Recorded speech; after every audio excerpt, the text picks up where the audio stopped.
Assalamualaikum everyone. Today we are going to discuss the theory of social contract by Thomas Hobbes.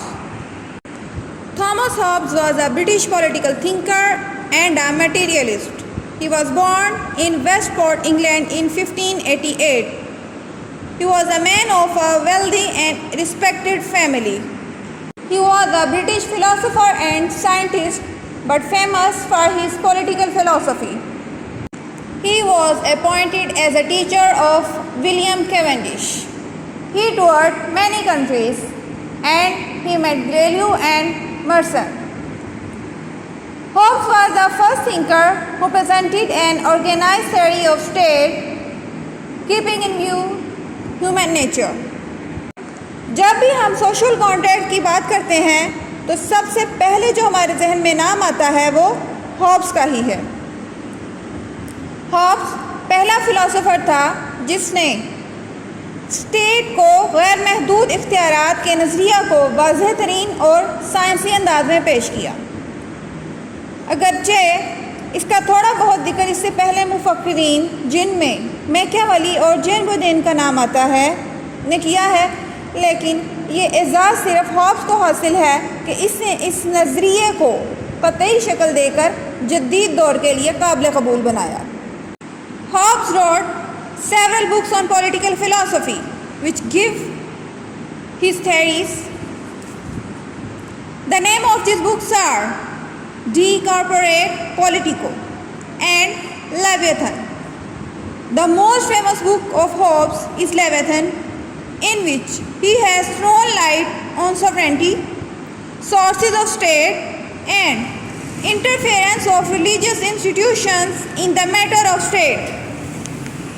Hobbs ने बहुत सी किताबें लिखी जिनमें leviathan political philosophy के लिहाज से बहुत ज़्यादा मशहूर है, जो 1651 में पब्लिश हुई। हॉब्स पहला सियासी मुफक्किर था जिसने सॉवरेंटी को अनलिमिटेड इख्तियार दे दिए। Now we move forward to the theory of law of nature. Thomas Hobbes says that natural laws are eternal because they create peace in society. इसका कहना है कि कुदरती कवानीन ही दायमी हैसियत रखते हैं क्योंकि ये माशरे में अमन पैदा कर सकते हैं। He holds that the laws of nature are that restriction that a man imposes on himself. इसके मुताबिक लॉज ऑफ नेचर ऐसे कवानीन हैं जो इंसान अपने ऊपर खुद ही इम्पोज करता है।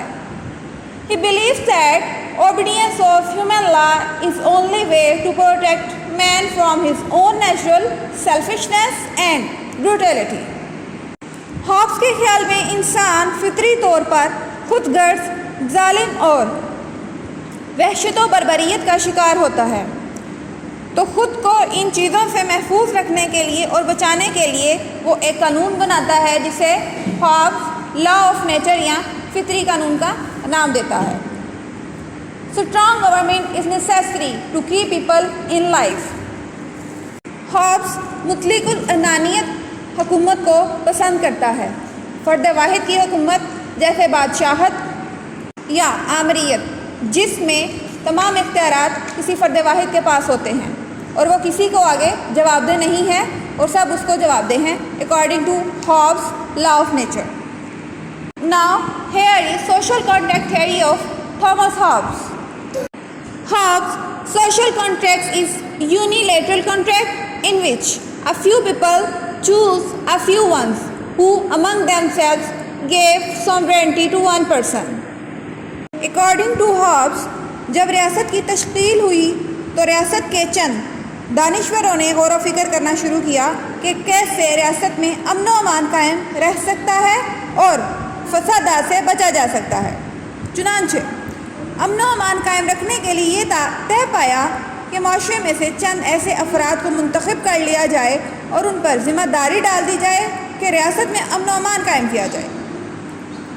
तो अफराद ने आपस में एक माहदा किया कि सब लोग नए मुंतखब अफराद की अतायत करेंगे, उसकी रिस्पेक्ट करेंगे, जो भी वो लॉ बनाएंगे उसका पूरे तरीके से वहाँ पे उस सोसाइटी में, उस स्टेट में उसका नफाज होगा। तो इस माहदे को सोशल कॉन्ट्रैक्ट का नाम दिया गया। अब यहाँ पे कुछ कैरेक्टरिस्टिक्स बताई गई हैं हॉब्स के सोशल कॉन्ट्रैक्ट की, जिसमें है unilateral contract, end of life of nature, start of social life, dictator sovereign and irrevocable contract. Unilateral contract means all the people forego their natural rights in the favor of the sovereign. The sovereign is not a party to this contract and there is no restriction on him. He is a dictator sovereign and his powers are unlimited and indivisible. End of life of nature means the contract ends the life of nature of individuals and they start a political life under a contract. इसी तरह जब वो एक contract कर लेते हैं तो वो अपनी सोशल लाइफ का आगाज़ करते हैं। जो हॉब्स की सोशल कॉन्ट्रैक्ट स्टेट है उसका जो सॉवरेन है वो डिक्टेटर है। And this contract is irrevocable and can not be finished. Now we move forward to the Hobbes theory of sovereignty. As we have already discussed that in the social contract theory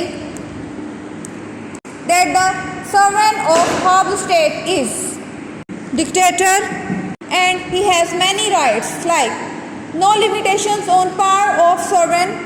sovereign की जो powers हैं वो unlimited हैं, वो कानून से भलातर है, वो कुछ भी कर सकता है। people cannot protest against him. sovereign जो है जैसा मर्जी लॉ बना दे, लोग इसके खिलाफ आवाज़ नहीं उठा सकते हैं। A sovereign can appoint minister and advisors. वो अपनी मर्जी से जिस शख्स को चाहे मिनिस्टर रख सकता है या अपना एडवाइज़र रख सकता है। He has his own powers and will. He can choose any person of his own choice. He can make law and impose taxes with his own will. He can make agreement with any state. A sovereign cannot be punished under any law. He is a fountainhead of justice. Hobbes की sovereignty की theory के मुताबिक लोग उसके खिलाफ बगावत नहीं कर सकते क्योंकि इसके खिलाफ बगावत करना बर्बरियत, अफरा तफरी और लूट मार को दावा देने के मुतरादिफ था। वो हर किस्म के एजाज़ और इंसाफ का सरचश्मा था और किसी भी शख्स को तकरीर के हक़ से महरूम करने का अमली तौर पर मजाज है। यानी कि कोई भी अगर उसको कोई भी शख्स बुरा लग जाता है तो इवन वो उसको मारने तक का कह सकता है। Now here is Hobbes theory of human nature. According to Hobbes, by nature man is selfish, quarrelling and full of greed for powers. Hobbes समझता है कि इंसानी फितरत खुदगर्ज, झगड़ालू और हर किस्म की पावर्स हासिल करने की लालच में रहती है। Man is sensitive and has consciousness. इंसान सेंसिटिव भी होता है और उसमें अक्ल शऊर भी होता है। Both love and hated live in man. और इंसान में दोनों जज्बात होते हैं, मोहब्बत का भी और नफ़रत का भी। People act out of self interest. लोग सिर्फ अपने ज़ाती मुफादात के बारे में ही सोचते हैं। According to Hobbes, human nature is distrustful, quarrelsome and seek to control and dominate. आपके ख्याल में आदमी के दिल में पैदा होने वाले अनगिनत जज्बात के बारे में गौर खोज करता है और कहता है कि इंसानी एहसासात दो बुनियादी बातों में मदगम है, भूख यानी ख्वाहिश और दूसरा है नफ़रत। हॉब्स इंसानी भूख की तस्कीन के मकासद को नेकी और नफ़रत की तकमील के मकासद को बुराई करार देता है। Now here is some criticism on the Hobbes philosophy of political science. In his book Leviathan, Hobbes described in the following words: I authorize and give up my rights of government myself to this man or to this assembly of men on this condition that they give up their rights to him and authorize all his actions in like manner. His contribution towards the development of an anti-Aristotelian and materialistic concept of politics is much more. He was died in December 4, 1679. Hobbs के सियासी नज़रियात पर शुरू से ही बहुत तनकीद की गई। Hobbs ने अपने नज़रियात में जो इंसान की फितरी हालत बयान की है वो दरअसल हालत जंग के मुतरादिफ है, जिसमें तमाम इंसान एक दूसरे के ख़िलाफ़ बरसरे पेकार रहते हैं। अगर जंग इंसान की फितरत है तो वो यकायक कैसे अमन और इंसाफ का दिलदादा बन सकता है। हॉब्स ये नहीं समझता कि इंसान शुरू ही से मिलजुल कर रहने की जिबिल्लत का मालिक है। कदीम इंसान ताकत और धोखा दही का पैकेट नहीं था, बल्कि इनका भी अपना एक अखलाकी मयार हुआ करता था। तो यहाँ पे आज का हमारा लेक्चर ख़त्म हुआ। स्टे होम, स्टे सेफ, अल्लाह हाफिज़।